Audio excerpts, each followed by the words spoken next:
All right, everybody, Stocks by the Numbers, welcome back. And today is Tuesday, and we have a lot of earnings coming out after the close today. And we have a lot of earnings coming out this week, obviously. But I wanted to do just a quick personal earnings prediction video here. Again, this is just my opinion, but I know a lot of people look for action here with earnings, so let's get into it. First one up is Tesla. Now, Tesla recently was climbing and actually got above this resistance trend line that I had drawn out. And in my opinion, I actually thought they were going to rally it, perhaps back up here and maybe try to fill that gap at a touch below 187, but obviously the stock had different plans and decides to reject and really start chunking down here off of this line, dropping all the way to the bottom trend line of this original long-term trumpet that we were looking at for quite some time. So Tesla right now 145 and a third. It's up about 3 points here, 2 1/3% here on the day, very close to a 52-week low here of just a touch below 139. And in my opinion, I don't know, because I feel like it's kind of a mixed bag. And overall, this company has actually recently been pretty inconsistent. If we go back and look at these earnings, we can see here this was the beginning of 23. Markets, again, like I said, we were climbing, in my opinion, for reasons that make no sense to me personally. However, we can see a stock like Tesla here missing on revenue, but the stock goes up. And we can see here we had a dip down as they missed on revenue again, but then the stock absolutely raged and went higher than it was before they missed earnings. Then we had a nice beat on the top and bottom line, but the stock ends up going down. And then we have a complete miss on both the top and bottom lines. And then we have a miss on both the top and bottom line. So this is why, just looking back at about the last 5 quarters, in my opinion, I still say Tesla personally is overvalued and should really start to pull back. Some people were looking for a retracement back to about the 101 level down here, which was the bottom basically that was hit basically right after the ball dropped in 2023. And in my opinion, I do agree with that. We also had GM report numbers, and supposedly their EVs are up, I believe. So if other companies are potentially seeing more volume and more sales come into their EV divisions, then that may potentially lead to some light numbers for a stock like Tesla. But overall, if I had to, I would say, in my opinion, I would probably lean towards Tesla puts today after market close. And I'm still looking for the retracements here to these gap fills. We had multiple gap ups here. This was in 2020. And you can see here, I marked out 2 levels. I have about 84.40, and then I have 81.60, 81.67, excuse me. So technically, in my opinion, I still stand by my personal analysis that was mentioned, I don't know, back here sometime, when I said that, in my opinion, Tesla was overvalued during these quarters. I mentioned in the Discord multiple times that these numbers were inconsistent. The company was missing on earnings, yet for some reason, everyone was still pumping the stock up. And in my opinion, I think it's now starting to come back down to reality. You can see also, we're basically down a lot since the company actually enacted their stock split. That was back here in 22, summer of 22. They did a 3-for-1 stock split. At that time, I said, in my opinion, the stock was overvalued. And then, of course, you know, we dropped and we had that big rebound. But again, it was on inconsistent numbers here. And that's why I'm saying, in my opinion, I think that a pullback is justified. I think we could see that 101 level and potentially into the 80s. Stock here, market cap 460 billion. We got a PE of 33. But again, we've become more inconsistent compared to the consistency that we used to see, you know, back here when we were climbing up to these highs and up to these levels. So that's why overall, in my opinion, I would probably say Tesla puts. The RSI is low, so I can appreciate people jumping in here off of that big sell-off. RSI now sitting here at about 32 on the daily. MACD potentially curling, but of course, in my opinion, I think they're going to come in light with these numbers and drop down. RSI on the weekly sitting here a touch below 33, so you know, again, I'm sure a lot of traders may have jumped in on anticipation of a potential pop, and of course it could happen, right? I mean, it could go up, it could go down, so we have a 50-50 shot here. That's why earnings are 100% a gamble, and in my opinion, please understand the risks involved. But overall, in my opinion, I would have to say Tesla puts. Next company up is Visa. Visa, in my opinion, we really don't have to look at. This is one stock that is definitely benefiting off of higher interest rates. We have record high credit card debt for the average consumer, the average household. And now we can see estimates coming out 243, we'll call it, on the EPS side, and a little over 8.62 billion on the revenue side. And in my opinion, even here with the market cap now north of half a trillion, and here with a PE almost at 32, we could potentially make the argument on paper that we are overvalued. However, you can see we have consistent climbs here in revenue, and the net margin percentage is following suit. Look at that as of last quarter, over 55% net margin percentage. So in my opinion, I made a video about Visa like back around here as it was hitting these highs. I called out a potential ascending triangle, and I mentioned, in my opinion, I would definitely be a buyer of Visa, just me personally. And you can see the stock continued to run, almost hit a new high of $291 a share, pulled back a little bit here. Could make the argument that we're in this kind of downward consolidation channel and potentially looking to pop back up to the high 200s and potentially soon get above 300, pending on what they report this quarter. But in my opinion, I would probably be a buyer of Visa, especially for the long-term portfolio, but even for earnings here, in my opinion, I think Visa is a good play. Enphase, a little bit of a different story. I was calling puts on Enphase for like the last several quarters here, and you can see the stock has kind of been bouncing around. We were in this kind of long-term descending wedge. We had a nice pop out back up to the 140s, and now we've kind of just been bouncing around here. But we can look at these earnings going back. You can see the company was reporting pretty healthy numbers, nice beats on the top and bottom lines. But we can see, look at the revenue here, 700 million, 700 million. And then we fast forward here, and you can see another estimate of about 7.25 million, and the company reports 711 million, missing by about 2%. Next quarter, basically same thing, missing by a little over 2%. Look at the estimates chunking down, though, back to the 500 millions. As of last quarter, estimates dropped all the way to 328 million, and the company misses by over 25 million, almost an 8% miss, posting just a touch over 302 million. So here with this quarter coming out, EPS estimates of 41 cents and revenue estimates of 276.25 million. So we could kind of lean both ways, right? Because we could make the argument, well, these revenue estimates really chunked down, the stock got beat up, so if they happen to beat these estimates, then the stock may explode back up to 160 or something. So in my opinion, if you did want to roll the dice in a situation like this and potentially kind of swim against the stream and maybe buy some cheap naked calls if you wanted to get involved in this earnings play, obviously that's entirely your own prerogative, but I would understand it. But overall, in my opinion, I still say Enphase just went way too high, way too quickly.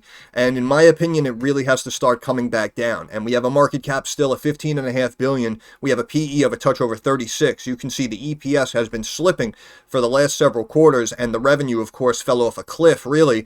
And we can see the net margin percentage drop down to sub 7%. And now probably going to be in the low 6s or potentially in the mid to high 5s as of this quarter, with revenue estimates chunking down like another 10-20% or whatever it was. Yeah, it's a big chunk down. It's about a 50 million drop quarter over quarter. So right now, based on its current state, if we extrapolate this for the 4 quarters, again, this is Q1 of 24. So if we extrapolate this out, we'll be doing a little over $1 billion for this year coming up in 2024.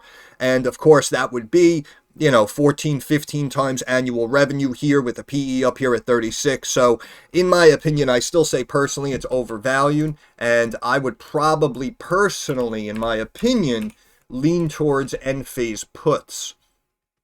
We can see here, it looks like it didn't really get to the 50-day moving average, but as it got close, we kind of had that rejection. Looks like it's been bouncing around. Recently broke below the mid-Bollinger Band here on the weekly, trying to fight back. MACD looks like it just met up and could potentially cross back to the downside and even add to this sell-off after potential earnings miss, if that does come to fruition. But of course, we'll find out after market close. RSI on the daily, basically middle of the road here at 49. Today it rejected off the mid-Bollinger Band, 115.23. The stock now 114.32. But we did bounce off of that bottom Bollinger Band here, probably on this anticipation, gaining a little bit of momentum going into this earnings report. In my opinion, you could see maybe like a nice 10-point jump here, maybe back up to this top Bollinger Band of a little over 124.5. But in my opinion, I'd probably lean again, probably 80 80%, 90% maybe conviction in my opinion for the put side, and maybe like a 10 to 20% conviction on the call side. But again, that's just me personally. But next stock up is Texas Instruments. Texas Instruments, in my opinion, this is a pretty stable, solid stock, as you see, even when, well, obviously over the years it climbed nicely, but you can see even for the last about 2 years and change, we've kind of been in just this up and down kind of channel. I don't really want to call it a channel, but, you know, we kind of stay in this range. But overall, in my opinion, Steam Friend, my apologies, I always forget that. But we can see this was the quarter last year, period ending March of 23, and you can see a nice beat on the top and bottom line, over 4.3 billion, and now estimates drop down to 3.6 billion. But for the last couple of quarters overall, it has been pretty steady, and we've seen situations like this. It almost reminds me of what we saw with WD-40, right? We had a very, very slight miss of about 1%, but the stock really took a hit going from the 240s down to, I think, the 220s now currently. So we could potentially be dealing with a sell-off here. However, 4.5 billion with a slight miss of 1%. And then a little over 4 billion with a slight miss of less than 1%. But the EPS does seem to be strong. So in my opinion now, with the EPS dropping down to $1.07 and the revenue estimates of 3.61, in my opinion, I might actually roll the dice here with Texas Instruments. However, it does seem that most of the time we have these drops after earnings, and you can see earnings came out here and the stock began to drop. This quarter we ran up, but even a situation like this, we were running up going into earnings and then we dropped hard. And even a situation like this, you can see stock was about 175 and then dropped down to about 160. Plus also, you know, we do have that dividend coming out usually shortly after this earnings report. So even if we do have a pop here, maybe back up to like this 175.91 fib level, we could probably potentially hit that mark and reject and start to sell off. And then with the dividend coming out, we can continue to drop back down. But overall, in my opinion, I do like Texas Instruments in the long term. Company pays a nice healthy dividend yielding a little over 3%. We have a market cap of a touch over 151 billion. PE 23, kind of middle of the road, right? I mean, in my opinion, it could be a little bit higher. However, again, we've seen this EPS slipping. So now with these numbers starting to come in lighter than where they were like this time last year and over the last couple of quarters, in my opinion, any slight miss here on the top and bottom lines may really send this stock dropping down hard. But we can see the net margin percentage has been falling, of course, with the drop in revenue. However, still sitting above 33% as of last quarter, which is definitely nothing to sneeze at. But overall, again, in the long term, I do like the stock personally. I just potentially, I mean, we could make the argument that we are slightly overvalued. However, because these estimates are lower and it's a brand name in the space, I just have this personal gut feeling that Texas Instruments may be able to pull an earnings beat out, and I would probably have to lean towards calls, in my opinion, for TXN, again, Texas Instruments. And we can see it recently dropped below the 200-day moving average here on the daily, and we had a nice rally today of almost 2%, almost back to that 50-day moving average around the mid-Bollinger Band. So, in my opinion, again, I would probably say probably calls on TXN. We got this curling taking place on the MACD, so that could pop us back to it and potentially cross back to the upside, which could really fuel a nice rally here, depending on what the company says. And again, we know that sometimes we see some mixed reports from these companies, and we'll still see a big move up or down. So a situation like Texas Instruments, we may potentially see a light miss on the EPS or on the revenue side, but who knows? The company may, announce a share buyback or something like that. So in my opinion, again, I would just personally lean towards calls on TXN. But again, earnings, very, very difficult to call. But in the long term, I do personally like TXN. But we can see on the weekly, MACD recently crossed to the downside. Now we flattened out, had a big bounce back. Look, completely reclaiming above that 200-day and the 50-day moving average as well. Getting basically right back to that mid-Bollinger Band, 166.71. You can see we hit 166.88 and have since pulled back about a quarter. So we'll see where it ends up. But again, overall, in my opinion, I would probably lean towards Texas Instrument calls. Seagate Technologies, okay. This stock has done pretty well, especially over the last couple of years. I mean, obviously was up more at one point. However, again, if you recall, this was, stimulus money, 2020. A lot of young investors and traders jumped into the market, and basically every tech and EV and battery stock absolutely exploded in value. So it was only a matter of time before they come back down to earth. This one looks like it dropped about 60% from the highs, but then rallied back up to a touch over 100 and has since been pulling back. But if we check the last couple of quarters, we can see big miss top and bottom line. Then we can see nice EPS beat with a more narrow than expected loss here, but we did miss on the revenue side by almost 5%, but the stock continued to climb. Basically same thing here, EPS beat, revenue miss, stock continued to climb. Then we have a beat on the top and bottom lines, and now we're coming in with EPS estimates of a touch over 29 cents a share on revenue of 1.677 billion.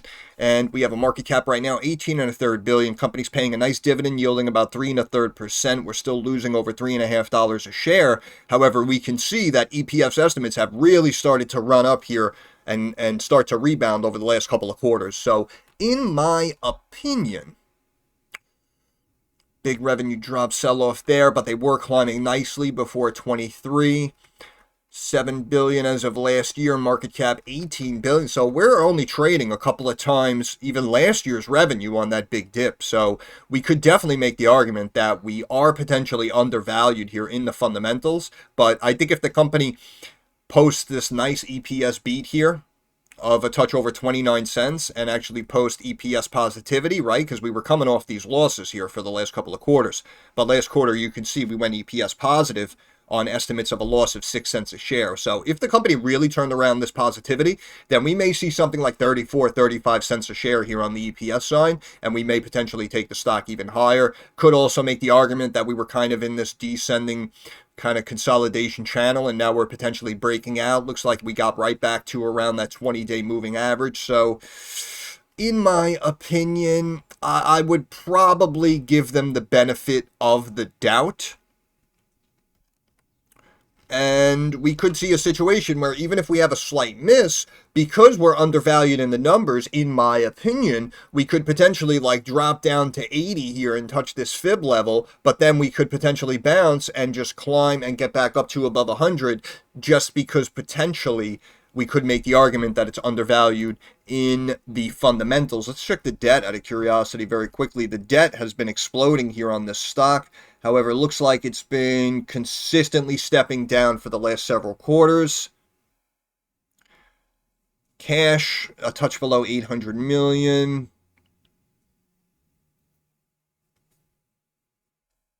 Long-term liabilities outweighing assets. But the company, even with the big revenue dip there going from, what was it? The big revenue dip there year over year going from over 11.6 billion down to 7.33 billion, the company still maintained and actually consistently increases its dividends. So usually, again, not to get ahead of ourselves, but in my opinion, that's usually a good sign. But I would probably lean towards STX calls here, in my opinion. And let's just check out what it looks like real quick on stock charts. Steam friend again, my apologies, guys. But here we're looking at the weekly RSI middle of the road. You can see we recently broke and dropped below the mid Bollinger Band and reclaimed it today. We have the top Bollinger Band climbing nicely, starting this tightening little channel here. But we can see as well that the 50-day and the 200-day really for quite some time has risen nicely. This 200-day, again, we're going back to like mid-21. However, slow and steady wins the race, in my opinion. That's what I always say. That's why when you follow the companies, in my opinion, that are fundamentally sound and stable, you see situations like this where over time you have something like the 200-day moving average climbing very nicely here, and you can see it was off screen here, sub $45, and now you can see the 200-day sitting at about a touch below $69. Our 50-day sitting at a touch below $74. So yes, percentage-wise, that is a very big hit. However, if it's not the worst quarter and the company's in the rebound phase, and again, they just had EPS positivity when estimates were negative, the company could potentially even drop down, but then immediately bounce off of one of these new support levels, in my opinion. But again, overall, potentially going too deep with it, because I just feel like, in my opinion, I think it was beaten up. And I do think fundamentally now we could maybe make the argument that it's a little undervalued, especially for a stock in the tech sector like it is. So that's why we have this curling here with the MACD, and we could potentially have a nice little pop-up, cross that MACD to the upside, and potentially get back up to like this 95 range here, this top Bollinger Band. RSI on the daily, middle of the range. But again, look, you can see just even going back to September, what's that, about 6-7 months ago, you can see this 50-day moving average, down here at 62. Now it's up here at almost 89. The 200-day moving average off screen here at 60, sub 60 in October. Now we're up to almost $76. So in my opinion, these are the types of situations that you should look for. But again, I understand if you want to make the argument that STX's numbers have been kind of hit and miss and a little mixed over the last several quarters. So if you're on the put side here with STX, I mean, honestly, in my opinion, I really wouldn't call you crazy, but in my opinion, I would probably lean towards STX calls. What else do we have here? Steel Dynamics. Yeah, Steel Dynamics been climbing very nicely. Little miss there, miss on the EPS, but a beat on the revenue. Miss on the EPS, but a beat on the revenue. I just feel like the steel industry has been pretty solid, and I think that the bidding war that we spoke about with U.S. Steel, which again originally brought to you on this channel at $19.70 a share, stock got into a bidding war, received a bid from Nippon Japan Steel, $55 a share. So in my opinion, I think we also had Cleveland Cliffs recently. Actually, now let me double check here. Cleveland Cliffs, actually, yeah, we had a miss, big miss actually on the EPS side, slight miss on the revenue side, and we can see about a 9 3/4 hit here. However, in my opinion, again, these materials, we know that we're going to need steel, which is probably why, interestingly enough, in an election year, we had U.S. Steel get approached by multiple bidders and again, get involved into a bidding war, 35, 40, multiple bids at 40, and then eventually the bid up there from Nippon Steel at 55. But overall, in my opinion, I like these steel companies and these material companies for the long term. If you recall, we spoke about LPX, Louisiana Pacific. That's a lumber company. And I also spoke about SCCO, Southern Copper. SCCO has been on an absolute tear since we looked at it. Again, it was a while ago, but these are the types of situations that, in my opinion, a lot of you guys with the bulk of your capital should be looking for. If you're sitting there with like a $50,000, $100,000 account and that's your main account, and you're using like 40, 60, 80% of that capital to do like swing trades with options, I mean, listen, more power to you. It's your money. You're entitled to your own strategy, your own opinions. It's entirely your own prerogative. But in my opinion, slow and steady wins the race, and you should be looking, in my opinion, you should be looking for stability. You should be looking for steady growth. You should be looking for compound investing. Companies that pay out dividends like PM, which we recently looked at again. I mentioned last week, about basically this time last week, PM was down sub 90. It was at 89s, 88s. Now you can see PM up 3% today on a beautiful earnings beat, touching $97 a share. So if you just simply bought this dip last Monday, you're up about 10% right now, and you're holding shares of a company that, in my opinion, is a winner both in the short term and the long term, and they're paying out a dividend yielding over 5%. So that's why, in my opinion, you should work smarter, not harder. But going off on a tangent, like I always do, because, that's what I do. But we're talking about earnings plays here, Steel Dynamics. So we can see a market cap 21.25 billion, with the company estimated to do 4.7, last quarter 4.2, 4.5, before that 5. So in my opinion, they're basically almost in line with the yearly revenue to market cap comparison, even though that doesn't always mean anything.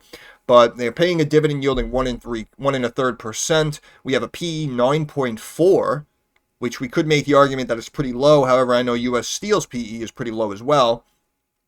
We can see the company's been missing on the EPS side, but we're expecting a nice bounce back up from the 260 range up to just about 3.5 per share.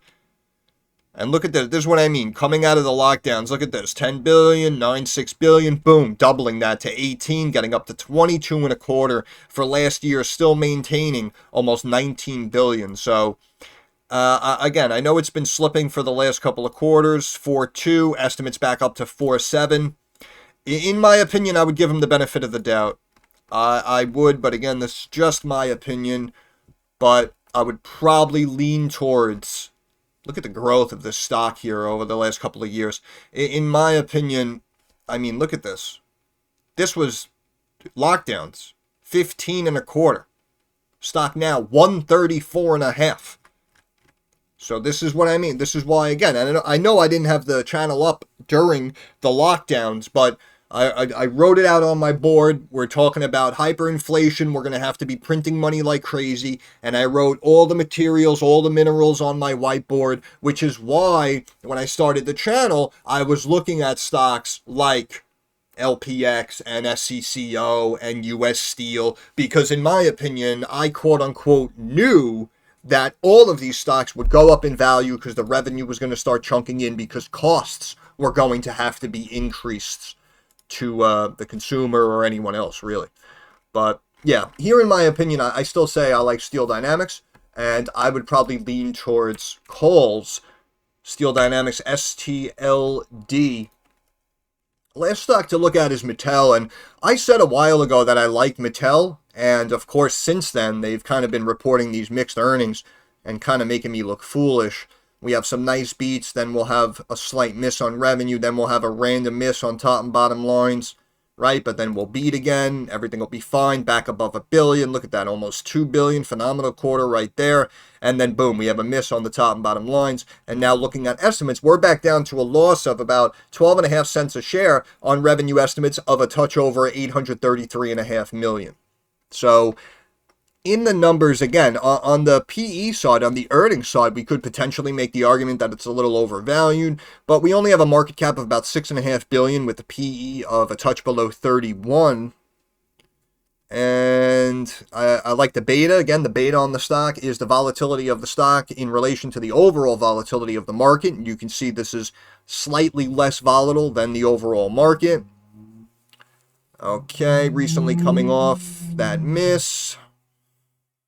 But see, you can see they've kind of been maintaining this 5 billion in change mark. So that's what I mean. Even though the profits have been slipping a little bit, it does remain stable, which is why, again, even though we have these swings, for the most part, we're essentially flat here over the year. So I don't know. I feel like Mattel is a difficult one to call. And if this is a situation where, you only want to time it for like this quarter, maybe, when we're talking about the holiday season sales, that would be understandable. Let's look at the forecast out of curiosity.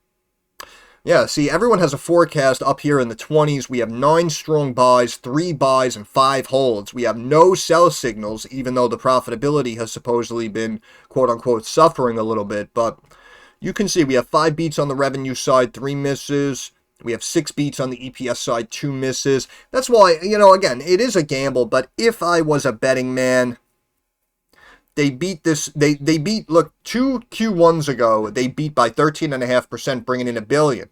And now Q1 of 23, they beat by almost 10%, bringing in 814 on estimates of 741. So, now we're kind of middle of both of these numbers. However, in my opinion, I would probably give them the benefit of the doubt. Past performance definitely does not dictate future results. But in my opinion, I'd probably give them the benefit of the doubt. It seems like call heavy here, in my opinion. And I apologize yesterday because again, it's my fault because I didn't look at what companies were reporting earnings today before the open. And I actually mentioned yesterday my personal opinions in the Discord. I just mentioned them to everybody. It was too late, of course. But I mentioned basically most of my predictions for a lot of the brand name companies reporting.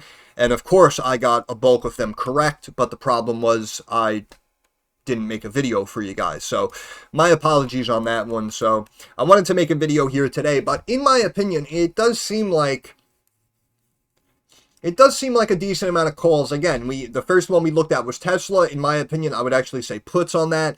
Next is Visa. In my opinion, I think it's strong and stable. I would be a buyer of Visa, short and long term. Enphase, in my opinion, puts. Texas Instruments, in my opinion, calls. STX, Seagate Technology, in my opinion, calls. Dynamics STLD, in my opinion, calls. Mattel MAT, again, could be a little bit of a risk, but in my opinion, overall, I actually think the stock itself is undervalued. So for the longer term, you could potentially see 24, 25 over the longer term, make a nice little return here. But here in the short term, even going into earnings, in my opinion, I would say calls. But let's see what it looks like on stock charts real quick, and I'll let you go. Mattel RSI, middle of the road here on the daily, got back up to the mid-Bollinger Band, 1892, hit 1893, and then rejected a couple of cents. Look at the MACD curling, potentially about to cross to the upside again. We're seeing this with a lot of stocks here. So, in my opinion, yeah, we could potentially see like a nice 10% run here and get well above, back above 20, depending on what the company reports.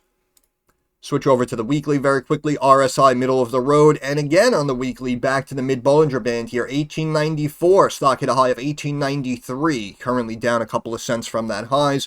MACD potentially was crossing to the downside, but we had a nice pop today here on anticipation of these earnings, so we could cross back to the upside here on the weekly as well. So in my opinion, I'd probably be a buyer. And again, you can see the swings on the 50-day, right? Because we have these up and down reports here on these mixed earnings. But look at the 200-day here. From the first quarter of 22, you know, we were down here $15 a share. Now we've steadily climbed up here, almost a beeline straight up. And you can see the 200-day now sitting here at 1937. So in my opinion, even though it does seem more inconsistent, again, these are kind of the situations that I personally look for.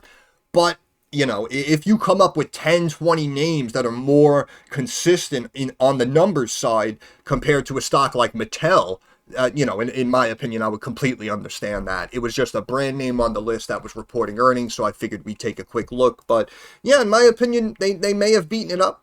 And, again, you can see even this quarter here on a nice beat, we actually had that initial drop down, but then you can see it immediately kind of recovered and started to consolidate here.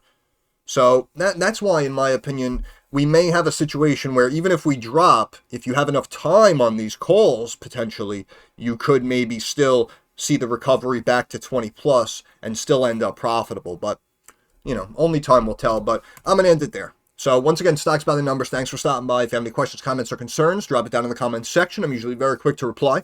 Thumbs up algorithm helps me get more eyes on the channel, right? And subscribe to the channel. That is our handshake agreement.